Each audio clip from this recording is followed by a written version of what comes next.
আপনি প্রেম করে পালিয়ে বিয়ে করেছেন এবং বিয়ে করার ঠিক কিছুদিন পর থেকে আপনার স্বামী আপনার উপর টর্চার করছে, আপনাকে মারধর করছে, আপনাকে শারীরিকভাবে যন্ত্রণা দিচ্ছে।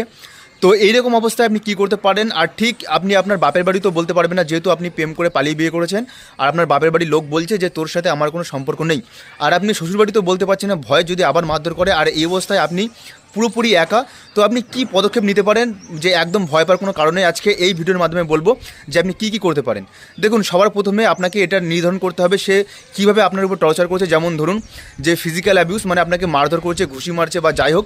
নাম্বার 2 যে সেক্সুয়াল অ্যাবিউস, মানে সেক্সুয়ালভাবে আপনাকে যন্ত্রণা দিচ্ছে। বা তারপর যে ডাউরি বা পণ, বা বলছে যে তোর বাড়ির থেকে টাকা নিয়ে আয় বা পণ নিয়ে না তো তোকে মারধর করবো। বা বলছে যে তুই কারোর সাথে যোগাযোগ করবি না, কারোর সাথে ফোনে কথা বলবি না, তোর আত্মীয়দের সাথে যোগাযোগ রাখবি না, এরকমভাবে মানসিক টর্চার করছে।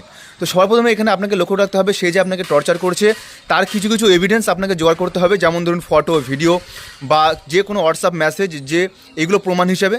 আর তারপর যে পদক্ষেপ হবে সেটা আপনার বাড়ির আশেপাশে যে থানা আছে সেখানে আপনাকে যেতে হবে এবং সেখানে গিয়ে আপনাকে একটা এফআইআর লজ করতে হবে, যে ফার্স্ট ইনফরমেশন রিপোর্ট যেটাকে বলে।